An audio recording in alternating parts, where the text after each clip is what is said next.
नमस्कार मित्रांनो, औरंगाबादमध्ये वंचित बहुजन आघाडीची महत्त्वपूर्ण बैठक पार पडली असून नागपूर येथे होणाऱ्या मोठ्या मोर्चासाठी जोरदार तयारी सुरू झाली आहे. येत्या 23 मार्च रोजी राष्ट्रीय सेवक संघ RSSच्या मुख्यालयावर संयुक्त मोर्चा काढण्याचा निर्णय घेण्यात आला आहे.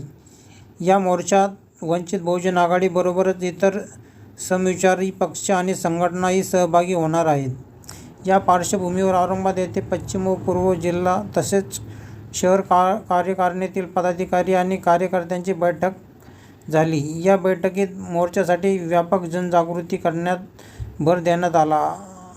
अधिकाधिक लोकांपर्यंत या आंदोलनाची माहिती पोहोचून मोठ्या संख्येने सहभागी नोंदवण्याचे आवाहन करण्यात आले. मोर्चासाठी विशेष नियोजनही करण्यात आले. 22 मार्च रोजी सायंकाळी 5 वाजता औरंगाबादमधील क्रांती चौक येथील पक्ष कार्यालयातून सुमारे 50 चारचाकी वाहनासह कार्यकर्ते नागपूरकडे रवाना होणार आहे. या मोर्चामध्ये मोठ्या प्रमाणावर जनसमर्थन मिळवण्याचा प्रयत्न संघटनेकडून केला जात आहे. या बैठकीस अनेक महत्त्वाचे पदाधिकारी उपस्थित होते. स्थानिक पातळीवर संघटना मजबूत करत मोर्चा यशस्वी करण्यासाठी सर्वांनी एकत्रितपणे काम करण्याचा निर्धार व्यक्त केला आहे. आंदोलनातून सामाजिक आणि राजकीय मुद्द्यावर आपली भूमिका ठामपणे मांडण्याचा विचार वंचित बहुजन आघाडीचा प्रयत्न आहे. एकूणच नागपूरमध्ये होणारा हा मोर्चा राजकीय राजकारणात मोठा प्रभाव टाकू शकतो असे मानले जात आहे.